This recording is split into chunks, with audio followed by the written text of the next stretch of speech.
दोस्तों, Istanbul canal या फिर जिसको आप लोग नहर इस्तांबुल भी कह सकते हैं, ये दरअसल तुर्की का एक ऐसा प्रोजेक्ट है कि जो पिछले एक लंबे वक्त से न सिर्फ पूरी दुनिया में ही चर्चाओं में है, बल्कि खुद टर्की के अंदर भी रजब तैयब एर्दोगान और उनकी बख्श के बीच लड़ाई की वजह बना हुआ है।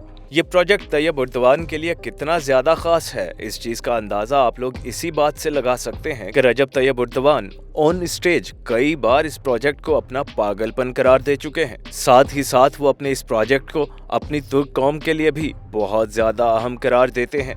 मगर अब सवाल ये है कि आखिर इस्तांबुल कैनाल तुर्की का ये प्रोजेक्ट है क्या? टर्की इस प्रोजेक्ट के अंदर में क्या करने जा रहा है?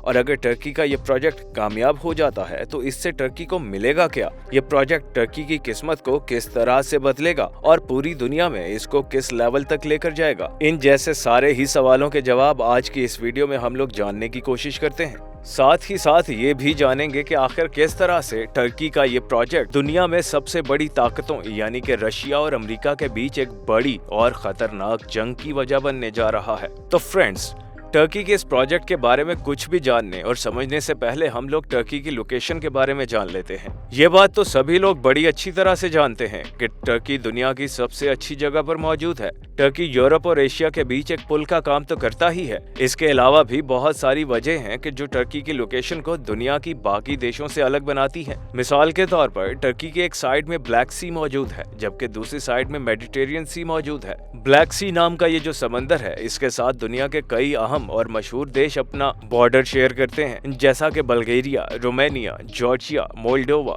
रशिया और साथ ही साथ यूक्रेन। अब ये सारे ही देश ऐसे हैं कि जो तेल और गैसेस जैसी कुदरती नेमों से मालामाल हैं। ये लोग बड़ी मात्रा में अपने देशों की जमीन से न सिर्फ ये चीजें निकालते हैं, बल्कि दुनिया के दूसरे देशों को खूब बढ़ चढ़ कर बेचते भी हैं। मगर इन सारे ही देशों के लिए जो सबसे बड़ी परेशानी की बात है, वो ये है कि बाकी दुनिया से व्यापार करने के लिए, मतलब कि बिजनेस करने के लिए इन देशों के पास सिर्फ और सिर्फ एक ही समुद्री रास्ता मौजूद है, और वो समुद्री रास्ता भी टर्की से होकर गुजरता है।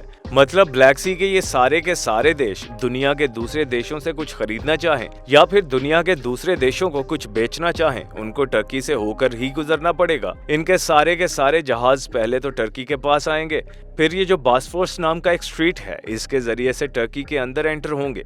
याद रहे कि ये भी टर्की का ही है। फिर ये सी ऑफ मरमरा के नाम से इस छोटे से समुद्री इलाके में आ जाएंगे कि जो खुद टर्की के ही अंदर है। और फिर ये जो डॉर्डनल्स नाम का फिर से स्ट्रेट है, इसके जरिए से दुनिया के दूसरे समंदर में निकल जाएंगे। याद रहे कि ये डॉर्डनल स्ट्रीट भी बॉस्फोरस की तरह ही टर्की का एक समुद्री गेट है।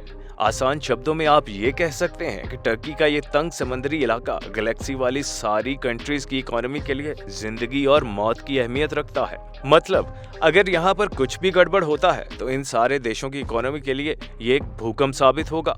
चलिए दोस्तों, अब इस रास्ते को थोड़ा और गहराई के साथ देखते हैं। ये जो बॉस्फोरस स्ट्रेट है, जिसके जरिए से ब्लैक सी कंट्रीज के सारे जहाज टर्की के अंदर एंटर होते हैं, ये दरअसल एक ऐसा तंग समुद्री रास्ता है कि जिसकी लंबाई 30 किलोमीटर के करीब बताई जाती है। इसके दोनों तरफ ही टर्की का सबसे अहम और मशहूर शहर आबाद है, जिसको हम लोग इस्तांबुल के नाम से जानते हैं।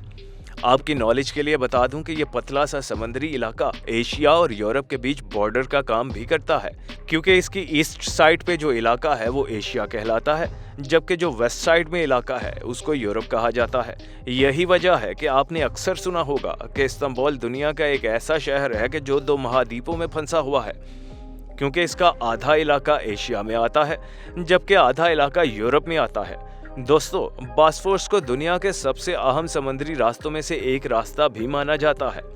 अगर टर्की कभी इस रास्ते को ब्लॉक कर दे तो ब्लैक सी के अंदर जितने भी देश हैं, उनकी इकोनॉमी को वो नुकसान पहुंचेगा कि जिसकी भरपाई भी नहीं की जा सकती। इन्हीं सारी चीजों पर गौर करते हुए ही सन 1936 में ऑलरेडी रशिया और दुनिया की बाकी ताकतवर देशों ने मिलकर उस दौर के कमजोर देश टर्की के साथ इससे रिलेटेड एक कॉन्ट्रैक्ट यानी कि मुआहिदा कर लिया था, और समझौते के तहत ये तय पाया था कि ब्लैक सी के अंदर जितने भी देश मौजूद हैं, उन सभी के तजारती जहाज, मतलब कि बॉस्फोरस या फिर उसके अलावा भी टर्की का ये जो पूरा समुद्री इलाका है, इससे बिला रोक टोक गुजर सकते हैं।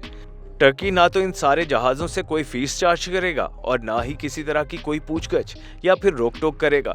मगर ये तो मामला था उन जहाज़ों का कि जो तिजारती मतलब के ऐसे जहाज़ होते हैं कि जिनका ताल्लुक बिजनेस से होता है।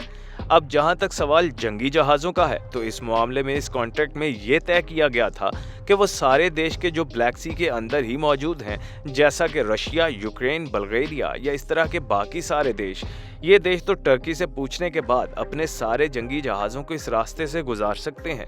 मगर हाँ, याद रहे टर्की से पूछना पड़ेगा।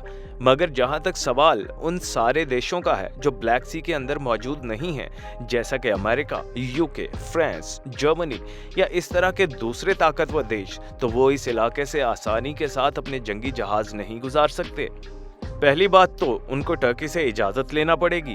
टर्की से इजाज़त लेने के बाद भी अगर वो अपने जंगी जहाज़ ब्लैक सी के अंदर ले जाते हैं, तो फिर वो सिर्फ और सिर्फ 21 दिन तक ही इन जहाज़ों को रोक सकते हैं। 21 दिन के बाद उनको फौरन उस इलाके से वापस आना पड़ेगा। साथ ही साथ इस मुआहदे में यानी कि समझौते में एक कंडीशन ये भी है कि जो 21 दिन के लिए इन बाहरी देशों के जहाज़ अंदर जा सकेंगे, उन जहाज़ों की भी संख्या कभी 9 से ज़्यादा नहीं होनी चाहिए। सिर्फ और सिर्फ एक वक्त में बाहरी देशों की तरफ से अपने 9 जंगी जहाज़ ही अंदर ले जाए जा सकते हैं। जैसा कि आप लोगों को सुनकर ही पता चल गया होगा कि यह समझौता उस दौर में इसलिए किया गया था ताकि ये जो बाहर के ताकतवर देश हैं, ये ब्लैक सी में मौजूद रशिया के लिए कभी खतरा ना बने। साथ ही साथ इस समझौते में ये भी लिखा हुआ है कि जंग के दिनों में टर्की को ये राइट है, यानी कि टर्की के पास ये इख्तियार है कि वो सारे जहाज़ों के लिए, अब वो चाहें किसी भी तरीके का जहाज़ हो, पूरे तरीके से उस रास्ते को बंद कर सकता है। टर्की का ये समंदरी रास्ता ब्लैक सी के ये सारे देश कितना ज़्यादा इस्तेमाल करते हैं, इस चीज़ का अंदाज़ा आप लोग इस बात से लगा सकते हैं कि आज के दौर में ये रास्ता दुनिया का सबसे बिजी समुद्री रास्ता बन चुका है। हर साल लगभग 50,000 के करीब जंगी और तजारती मतलब के बिजनेस वाले जहाज इस रास्ते से गुजरते हैं, जिसका मतलब ये हुआ कि अगर इन दोनों ही समुद्री रास्तों से गुजरने वाले जहाज़ों को एक साथ मिला भी लिया जाए, तब भी ये नंबर्स के मामले में बासफोर्स से गुजरने वाले जहाज़ों का मुकाबला नहीं कर सकते। अब जब हर वक्त इतने ज्यादा जहाज इस इलाके से गुजरते रहते हैं, तो जाहिर है इस इलाके में खतरनाक और बड़े बड़े हादसे भी होते रहते हैं, जिसकी वजह से दोनों ही तरफ रहने वाले इस तामिल के जो शहरी हैं, उनको बड़ी बड़ी परेशानियों का सामना करना पड़ता है। इसीलिए टर्की की गवर्नमेंट बासफोर्स की तरह ही एक और समुद्री रास्ता बनाना चाहती है, या फिर ये कहिए कि इस वक्त बना रही है। ये समुद्री रास्ता दरअसल एक मसनूई नदी यानी कि आर्टिफिशियल नदी के तौर पर बनाया जा रहा है। ये जो नदी बन रही है, ये दरअसल इस्तांबुल की वेस्टर्न साइड में बन रही है, इसीलिए आर्टिफिशियल नदी वाले इस प्रोजेक्ट को इस्तांबुल कैनाल का नाम दिया गया है। रिपोर्ट्स के मुताबिक इस्तांबुल कैनाल की लंबाई लगभग 45 किलोमीटर के करीब, जबकि गहराई 25 मीटर के करीब होगी। वहीं चौड़ाई की बात करें तो वो लगभग 1000 मीटर के करीब होगी। टर्क गवर्नमेंट के मुताबिक इस बड़े प्रोजेक्ट को कंप्लीट करने में लगभग 15 अमेरिकी डॉलर्स का खर्चा आएगा। शुरू में तो ये भी माना गया था कि सन 2023 तक ये प्रोजेक्ट कंप्लीट हो जाएगा, मगर बाद में सन 2021 में जब इस प्रोजेक्ट पर काम शुरू हुआ तो ये पता चला कि प्रोजेक्ट को कंप्लीट होने में अगले 7 साल का वक्त लगेगा। वैसे तो हमेशा से ही टर्की के राष्ट्रपति बड़े बड़े प्रोजेक्ट के दिलदादा माने जाते हैं, चाहे बात हो इस्तांबुल में बनने वाले नए अजीमुशान एयरपोर्ट की, या फिर बासफोर्स के नीचे से गुजरने वाले टनल की, या फिर टर्की की सबसे बड़ी मस्जिद की। ये सारे के सारे प्रोजेक्ट उनके खुद के दौर में ही कंप्लीट हुए थे, और इन जैसे बहुत सारे प्रोजेक्ट की वजह से उनको इलेक्शंस वगैरह में भी काफ़ी फ़ायदा मिलता आया है। इसीलिए अब गैलेक्सी में मौजूद सारे देश इस बात के लिए मजबूर हो जाएंगे कि वो इस टॉपिक से रिलेटेड और इस नदी से रिलेटेड टर्की के साथ बात करें, और टर्की इन सारे देशों को इस बात के लिए मजबूर कर सकेगा कि वो टर्की के साथ एक नया कॉन्ट्रैक्ट यानी कि एक नया समझौता करें। जाहिर है आज के दौर का टर्की 100 साल पुराने टर्की से ना सिर्फ बहुत ज़्यादा अलग है, बल्कि बहुत ज़्यादा ताकतवर भी है। तो इसीलिए इस बार जो समझौता होगा वो टर्की के हिसाब से होगा। तो टर्की के राष्ट्रपति रजब तैयब एर्दोगान इस प्रोजेक्ट को लेकर जो इतने ज्यादा सीरियस हैं, उसकी मेन वजह यही है कि वो एक तीर के जरिए से कई शिकार करना चाहते हैं। फिलहाल दोस्तों, आज की अपनी वीडियो को हम यहीं पर खत्म करते हैं। वीडियो पसंद आने पर ना सिर्फ वीडियो को लाइक करें, बल्कि अपने फ्रेंड्स के साथ भी जरूर शेयर करें, और इसी तरह की नॉलेजेबल और हिस्टोरिकल वीडियोस हमेशा देखने के लिए हमारे चैनल को सब्सक्राइब करने के साथ साथ बेल आइकन को भी जरूर दबा दें।